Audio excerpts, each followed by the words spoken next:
ಚಿಕ್ಕಬಳ್ಳಾಪುರ ಸಂಸದರಾದ doctor K. Sudhakar ಅವರ ಬಗ್ಗೆ ಹಗುರವಾಗಿ ಮಾತನಾಡಿದ ಕಾಂಗ್ರೆಸ್ ಮುಖಂಡರಿಗೆ ಸವಾಲ್ ಹಾಕಿ ಮಾತನಾಡಿದ ಶಶಿಕುಮಾರ್ ಅವರು, ಸಂಸದರ ಬಗ್ಗೆ ಮಾತನಾಡುವ ನೈತಿಕತೆ ಕಾಂಗ್ರೆಸ್ ಮುಖಂಡರಿಗೆ ಇಲ್ಲ. ಕಾಂಗ್ರೆಸ್ ಪಕ್ಷದಿಂದ ಬಾಗೇಪಲ್ಲಿ ತಾಲೂಕಿಗೆ ತುಂಬಾ ಅನ್ಯಾಯ ಆಗಿದೆ ಎಂದು ಸಂಸದರ ಬಗ್ಗೆ ಹಗುರವಾಗಿ ಮಾತನಾಡಿದ ಚಿಕ್ಕಬಳ್ಳಾಪುರ ಕಾಂಗ್ರೆಸ್ ಮುಖಂಡ ಶ್ರೀನಿವಾಸ್ ರವರಿಗೆ ಟಾಂಗ್ ನೀಡಿದರು. ವರದಿ ಶಶಿಕುಮಾರ್, ಬಾಗೇಪಲ್ಲಿ. ಮಿನಿಸ್ಟ್ರಿಗೋಸ್ಕರ ಕಾಂಗ್ರೆಸ್ ಪಕ್ಷ ಬಿಟ್ಟು ಬಿ ಜೆ ಪಿಗೆ ಹೋದರು ಅವರು ಅಂತ. ಈಗ ಶಿವಲಿಂಗೇಗೌಡರು, ಆಮೇಲೆ ಬಾಲಕೃಷ್ಣ, ಜಮೀರ್ ಅಹಮದ್ದು, ಚೆಲುವರಾಯ ಸ್ವಾಮಿ ಇಂಥವರೆಲ್ಲ ಕೂಡ ಪಕ್ಷ ಬಿಟ್ಟೇನೆ ಈಗ ಮಂತ್ರಿಗಳಾಗಿರೋದು ಕಾಂಗ್ರೆಸ್ಸಲ್ಲಿ. ಅವರೆಲ್ಲ ಮೂಲತಃ JDS ಅವರು. ಇನ್ನೂ ಒಂದು ಸ್ವಲ್ಪ ಆತನಿಗೆ ಅರ್ಥ ಆಗಬೇಕು ಅಂತಂದರೆ, ನಮ್ಮ ಮಾನ್ಯ ಸಿ ಎಮ್ ಅಂದರೆ ಮುಖ್ಯಮಂತ್ರಿಗಳು ಕೂಡ ಸಿದ್ದರಾಮಯ್ಯ ಸಾಹೇಬರು, ಅವರು ಕೂಡ JDS ಅಲ್ಲಿ ಇರ್ತಕ್ಕಂಥವ್ರು. ಅವರು ಕೂಡ ಪಕ್ಷ ಬಿಟ್ಟೇನೆ ಕಾಂಗ್ರೆಸ್ಗೆ ಹೋಗಿದ್ದು. ಇವೆಲ್ಲ ಯಾವುದೇ ಪಕ್ಷಕ್ಕೆ ಯಾರೂ ಕೂಡ ರಿಜಿಸ್ಟರ್ ಆಗಿಲ್ಲ. ಇದನ್ನು ಅರ್ಥ ಮಾಡ್ಕೊಬೇಕಾತ. ಊಸುರುಳ್ಳಿ ಮಾತಾಡೋದಲ್ಲ. ಅದ್ರ ಜೊತೆಗೆ ಈಗ ಸುಬ್ಬಾರೆಡ್ಡಿ ಅವರು ಚಿಕ್ಕಬಳ್ಳಾಪುರ ಜಿಲ್ಲೆಯಲ್ಲಿ MLA ಆಗಿ ಬಾಗೇಪಲ್ಲಿ ತಾಲೂಕಿಗೆ ಏನು ಮಾಡಿದ್ದಾರೆ ಅನ್ನೋ ಮಟ್ಟದಲ್ಲಿ MP ಆಗಿರ್ತಕ್ಕಂಥ ನಮ್ಮ ಸುಧಾಕರ್ ಅವರು ಮಾತಾಡಿದ್ದಾರೆ. ರಾಜಕೀಯವಾಗೇ ಮಾತಾಡ್ಬೋದು, ಒಪ್ಕೊಳ್ಳೋಣ ಅದನ್ನು. ಆದರೆ ಇಲ್ಲಿರ್ತ ರಸ್ತೆಗಳು ಅಭಿವೃದ್ಧಿ ಆಗಿಲ್ಲ, ಕೈಗಾರಿಕಾ ಪ್ರದೇಶ ಆಗಿಲ್ಲ, ನೀರಾವರಿ ವ್ಯವಸ್ಥೆ ಇಲ್ಲ, ಉದ್ಯೋಗ ಅವಕಾಶಗಳು ಸೃಷ್ಟಿ ಮಾಡಿಲ್ಲ, ಯುವಕರೆಲ್ಲ ಕುಡಿತಾ ಇದ್ದಾರೆ. ಆಮೇಲೆ ಹಾಲು ಕುಡಿಯತಕ್ಕಂಥ ಮಕ್ಕಳು ಬಿಟ್ಟು ಮಿಕ್ಕಿದ್ದ ಎಲ್ಲ ಮಕ್ಕಳು ಪುರುಷರು ಕೂಡ ಕುಡಿಯೋ ಮಟ್ಟಕ್ಕೆ ಬಂದುಬಿಟ್ಟಿದ್ದಾರೆ. ಯಾಕಂದರೆ ಅವರು ಹಾಲು ಬಿಟ್ಟರೆ ಅವರು ಪುನಃ ಸಾರಾಯಿನೇ ಕುಡಿತಾರೆ. ಆ ಮಟ್ಟದಲ್ಲಿದೆ ತಾಲೂಕು. ಇಂಥದ್ದನ್ನು ಪ್ರಶ್ನೆ ಮಾಡಿದ್ದಾರೆ ಅವ್ರ ರೈಟ್ಸ್ ಅವ್ರಿಗೆ. ಆಮೇಲೆ ಈಗ ಚಿಕ್ಕಬಳ್ಳಾಪುರದಕ್ಕೆ ಒಬ್ಬ MLA, ಬಾಗೇಪಲ್ಲಿಗೆ MLA, ಚಿಂತಾಮಣಿಗೆ MLA, ಹಿಂಗೆ ತಾಲೂಕು ಒಬ್ಬೊಬ್ರು ಗೆಲ್ತಾರೆ. ಆದರೆ ಇವರು 8 ತಾಲೂಕುಗಳಿಗೆ ಸೇರಿಬಿಟ್ಟು ಸಂಸದರಾಗಿರೋದು. ಯಾರಿಗೆ ಹೇಳ್ತಾ ಇದ್ದಾನೆ ಅಂದರೆ ಶ್ರೀನಿವಾಸ್ ಅವ್ರಿಗೆ ಗೊತ್ತಿರಲಿ ಅಂತ ಹೇಳ್ತಾ ಇದ್ದೀನಿ. ಬಾಯಿಗೆ ಬಂದಿದ್ದಾಗೆಲ್ಲ ಆವಾಗ ಬಂದುಬಿಟ್ಟು ಸೋಷಿಯಲ್ ಮೀಡಿಯಾದಲ್ಲಿ ನಾನೇನೋ ದೊಡ್ಡ ಸ್ಟಾರ್ ಆಗಿಬಿಡ್ತೀನಿ ಅಂತ ಮಾತಾಡೋದಲ್ಲ. ನೀವು ಒಂದು ಸ್ವಲ್ಪ ತಿಳ್ಕೊಂಡೇ ಮಾತಾಡ್ಬೇಕು ಎಲ್ಲರ ಬಗ್ಗೆನೂ. ಈಗ ನೀವು ಸುಧಾಕರ್ ಅವ್ರ ಜೊತೆ ನೀವು ಕಾಂಗ್ರೆಸ್ಸಲ್ಲಿದ್ದಿರಿ, ಆಮೇಲೆ ಅವರು BJPಗೆ ಹೋದಾಗ ಪುನಃ ಜಂಪ್ ಆದರೆ ಅವ್ರ ಹಿಂದೆನೇ ನಾನು ಯುವ ಮುಖಂಡ ಅಂತ ಹೇಳ್ಬಿಟ್ಟು ಎಲ್ಲ ಪತ್ರಿಕೆಗಳು ಬರ್ಸ್ತಾ ಇರ್ತೀರ. ಮೀಸೆ ತೆಗೆದಿದ್ದಕ್ಕೆ ಯುವ ಮುಖಂಡರು ಅಂತ ಮೀಸೆ ಹಾಕ್ಕೊಂಡ್ರೆ ನೀವು 60 ವರ್ಷದ ಥರ ಕಾಣ್ತೀರಿ ನೀವು. ಅದಕ್ಕೆ ನಾಳೆಯಿಂದ ಯುವ ಮುಖಂಡರು ಅಂತ ಹಾಕ್ಬೇಡ್ರಿ ನೀವು. ಅರ್ಥ ಆಯ್ತಾ? ನಾನು ಅದನ್ನೇ ಮಾತಾಡ್ತಾ ಇದ್ದೀನಿ. ಮಾತಾಡ್ಬೇಕಾದ್ರೆ ನೀನು ಒಬ್ಬನೇ ಅಲ್ಲ, ನಿಮ್ದು ಅದೇ ಕೆಲಸ. ಚಿಕ್ಕಬಳ್ಳಾಪುರದಲ್ಲಿ ಎಂಟೈರ್ ನಮ್ಮ ಜಿಲ್ಲೆಯಲ್ಲಿ ಯಾರಾದರೂ ಊಸರುವಳ್ಳಿ ಅಂದರೆ ಬಣ್ಣ ಚೇಂಜ್ ಮಾಡ್ತಕ್ಕಂಥದ್ದು ಯಾವ್ಯಾವ ಪಾರ್ಟಿಗೆ ಹೋದ್ರೆ ಅವ ಮಾತಾಡ್ತೀಯ. ಈಗ ಇದೇ ಮಾನ್ಯ MLA ಪ್ರದೀಶ್ ಈಶ್ವರ್ ಜೊತೆ ಗೆದ್ದಾಗ ಹೋಗಿದ್ದೀನಿ ನೀನು, ಬಕೆಟ್ ಇಟ್ಕೊಂಡಲ್ಲಿ. ಸೋತಿದ್ರೆ ಒಂದು ವೇಳೆ ಸುಧಾಕರ್ ಅವ್ರ ಜೊತೆ ಇರ್ತಾ ಇದ್ದೆ ನೀನು. ಇವಾಗ ಅಲ್ಲಿ ಬಕೆಟ್ ಇಟ್ಕೊಂಡೋಗಿದ್ದೆ, ಅವ್ರು ನೀರು ಹಾಕ್ತಾ ಇಲ್ಲ. ಈಗ ಸುಬ್ರೆಡ್ಡಿ ಕಡೆ ಬಂದುಬಿಟ್ಟಿದೆ ನೀರು ಹಾಕ್ಸ್ಕೊಳ್ಳೋಕ್ಕೆ. ಇಲ್ಲೂ ಸಹ ತುಂಬ ಕಷ್ಟ ಇದೆ.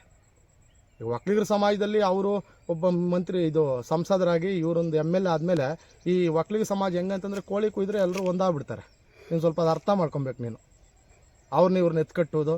ನಮ್ಮ ಸುಬ್ಬಣ್ಣ ಪಾಪ ತುಂಬ ಒಳ್ಳೆಯವರು, ಒಳ್ಳೆ ಕೆಲಸಗಳು ಮಾಡಿದ್ರು. ಗೊತ್ತಿದೆ, ಒಳ್ಳೆ ಕೆಲಸ ಮಾಡಿರೋ ಜನಕ್ಕೆ ಗೊತ್ತಿರ್ತದೆ. ಅದು ಪಕ್ಕಕ್ಕೆ ಬಿಟ್ಟಾಕ್ಯೋದು. ಇದೇ ಕಾಂಗ್ರೆಸ್ ಸರ್ಕಾರ ಯಾರಿಗೆ ಅನ್ಯಾಯ ಮಾಡಿದೆ? ಸುಧಾಕರ್ ಅವರು ಸುಬ್ಬಾರೆಡ್ಡಿ ಅವ್ರಿಗೆ ಅನ್ಯಾಯ ಮಾಡಿಲ್ಲ. ಕಾಂಗ್ರೆಸ್ ಸರ್ಕಾರ ಅನ್ಯಾಯ ಮಾಡಿದೆ. 3 ಸತಿ MLA.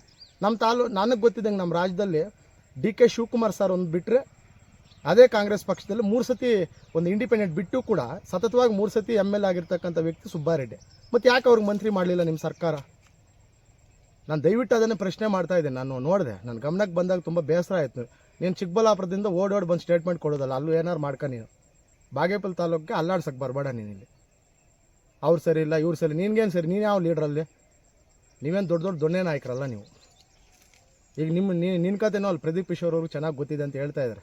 ಈಗ ಅವರು ನಂಬಲ್ಲ ನಿನ್ನನ್ನು ಅಂತ. ಆ ಮಟ್ಟಕ್ಕಿದೆಯಾ ನೀನು ಅಲ್ಲಿ? ಯಾರು ಗೆದ್ದರೆ ಅವರು ಹಿಂಬಾಲಿಸ್ಕೊಂಡು ಹೊಟ್ಟೋತೀವಿ ನೀನು. ಆ ಥರ ಅಲ್ಲ, ನೆಟ್ಟಿಗಿದ್ರೆ ಮಾತಾಡು ನೀನು. ಹಾಗಾಗಿ ಈಗ ಇದೇ MC ಸುಧಾಕರ್ ಸರು 2 ಸತಿ ಸೋತು 1 ಸತಿ ಅವರು MLA ಆಗಿದ್ದು. ಅವ್ರನ್ನ ಮಂತ್ರಿ ಮಾಡಿದ್ದಾರೆ. 3 ಸತಿ ಗೆದ್ರೂ ಸುಬ್ಬಾರೆಡ್ಡಿ ಅವ್ರನ್ನ ಮಂತ್ರಿನ ಮಾಡೋಕ್ಕೆ ಆಗ್ತಾ ಇಲ್ಲ ನೀವು. ಬಾಗೇಪಲ್ಲಿ ತಾಲೂಕನ್ನ, ಚಿಕ್ಕಬಳ್ಳಾಪುರ ಜಿಲ್ಲೆನ ಹಾಳು ಮಾಡ್ತಾ ಇರೋದು ಸುಧಾಕರ್ ಅಲ್ಲ, ಕಾಂಗ್ರೆಸ್ ಪಾರ್ಟಿ ಅಂತ ಹೇಳ್ತೀನಿ ನಾನು. ಮೊದಲು ನಿಮ್ಗೇನಾರು ಚಾಲೆಂಜ್ ಮಾಡಿದೆಯಲ್ಲ, ದಮ್ಮು ತಾಕತ್ತಂತಿದ್ದರೆ ಸುಧಾಕರ್ ಅವ್ರಿಗೆ ದಮ್ಮು ತಾಕತ್ತಂತಲ್ಲ, ನಿಮಗೇನಾದ್ರು ಮಾನ ಮರ್ಯಾದೆ ಇದ್ದರೆ, ಈಗ 1 ತಿಂಗಳು 2 ತಿಂಗಳಲ್ಲಿ ಸಚಿವ ಸಂಪುಟನೇ ಪುನರ್ರಚನೆ ಇದೆ ಅಂತ ಹೇಳ್ತಾ ಇದ್ದಾರೆ. ಮೊದಲು ಬಾಗೇಪಲ್ಲಿ ತಾಲೂಕು ಒಂದು ಮಂತ್ರಿ ಸ್ಥಾನ ಕೊಡಿ. 70 ವರ್ಷದಿಂದ ಕಾಂಗ್ರೆಸ್ ಪಕ್ಷ ಅಥವಾ ಈ ರಾಜ್ಯದಲ್ಲಿದ್ದರೂ ಯಾವುದೇ ಸರ್ಕಾರಗಳು ಬಂದರೂ ಬಾಗೇಪಲ್ಲಿರ್ತಕ್ಕಂಥ MLA ಯಾರೂ ಕೂಡ ಮಂತ್ರಿ ಮಾಡಿಲ್ಲ. ತುಂಬ ದ್ರೋಹ ಮಾಡಿರ್ತಕ್ಕಂಥವ್ರು ನೀವು. ನಿನ್ಗೊಬ್ಬನಿಗೆ ಅಲ್ಲ ಮಾತಾಡೋದು, ಇವತ್ತಾಯಿತು ನಾಳೆ ಆಯಿತು. ಮಾತಾಡ್ತಾರೆ ಸುಧಾಕರ್ ಅವ್ರ ಬಗ್ಗೆ ಮಾತಾಡುವಷ್ಟು ದೊಡ್ಡ ಮನುಷ್ಯ ಅಲ್ಲ ನೀನು. ಪದೇ ಪದೇ ಅವ್ರನ್ನ ಬಗ್ಗೆ ಹೇಳೋದು, ಟೀಕೆ ಮಾಡಿಸೋದು. ಈಗ ಸುಬ್ಬಾರೆಡ್ಡಿ ಅವ್ರ ಬಗ್ಗೆ ಯಾರು ಮಾತಾಡಿದ್ದಾರೆ? ಸುಧಾಕರ್ ಮಾತಾಡಿದ್ದಾರೆ. ಅವ್ರ ಬಗ್ಗೆ ಮಾತಾಡಿದ್ಮೇಲೆ ಯಾರು ಮಾತಾಡಬೇಕು? ಸುಬ್ಬಾರೆಡ್ಡಿನೇ ಸ್ಟೇಟ್ಮೆಂಟ್ ಕೊಡ್ಬೇಕು. ನೀನು ಯಾಕೆ ಕೊಡ್ತೀಯಾ?